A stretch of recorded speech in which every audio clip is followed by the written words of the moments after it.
tunamshukuru Mheshimiwa Rais Samia Suluhu Hassan kwa kuweza kutusapoti, kutupa 10% ya mkopo wa vijana, na hivyo tumeweza kufungua zahanati yetu ya kwanza, ambapo process yetu ilianza mwaka 2022 kwa kuunda kikundi, na kufika mwaka 2023 tuliweza kuorganize na kutimiza matakwa yote ambayo yanahitajika katika mikopo na kuweza kufanikiwa kupata mkopo wetu wa kwanza ambao ulikuwa ni milioni 39,600,000 na shilingi 65. Na hivyo tukaweza kujumuika kwa pamoja na kufungua zahanati yetu na kuendelea kutoa huduma kutokana na kada zetu zinavyotutaka. Kupitia mpango wa mikopo ya 10% inayotolewa na halmashauri bila riba, serikali ya Jamhuri ya Muungano wa Tanzania chini ya Rais Mheshimiwa Dr. Samia Suluhu Hassan imeendelea kuweka mazingira wezeshi kwa vijana kwa kuwajengea uchumi imara na kujitegemea.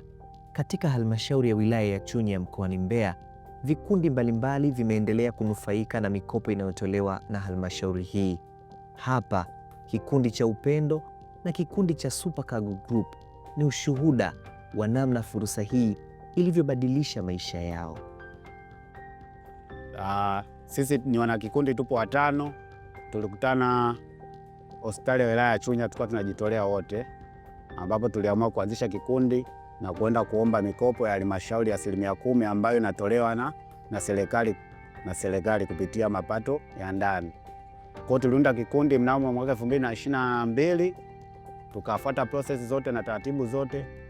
Mwaka 2023 mnamo mwezi wa 3 tukafanikiwa kupata mkopo wetu wa kwanza wa kiasi cha shilingi milioni 39,565, ambacho hicho kiasi kilituwezesha sisi kuweza kupata eneo la kupanga ambalo ndio hili tulilopo sasa.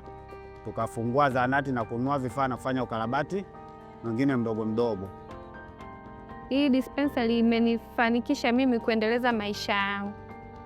Kupitia wenzangu na mshahara tunayopewa, maisha yangu yanaendelea. Uwepo wa hiyo Evaristi dispensary umetusaidia wananchi wa hapa, hata wana maeneo jirani, kwa sababu watu wanakuja wanatibiwa, wanapata huduma zote. Na uzuri vijana wanajitahidi hata kwenye lugha, yaani wana ile lugha ya kibinadamu. Kwa watu wanaenda wanatibiwa. Hata mimi ni mmoja wapo ambaye nimenufaika na uwepo wa kituo hichi, kwa sababu nimeshaenda nimetibiwa na nimepona. Kwani ni vijana ambao wanajituma, wanaonyesha jitihada za kujikwamua kimaisha na wanahudumia watu wengi. Kama ulivyoona watu wanaingia, wanatoka, wanapata huduma. Kikundi chetu kina wanachama 5. Tumeanzisha kikundi toka 2024 ndo tulikifanyia usajili. Usajili ulipokamilika, tuliomba mkopo kwa mara ya kwanza, tulikosa kwa sababu ya kuchelewa kukamilisha usajili, lakini tumekuja kupata mkopo wa kwanza 2025 mwezi wa 2 ambao tumepewa na tumefanya marejesho kwa mwaka wa 2025 mpaka mwezi wa 11 ambapo tukapewa tena ruhusa ya kuomba mkopo tena, tukaanza mchakato. Tumekuja kupewa mkopo wa awamu ya pili 2026 mwezi wa 2.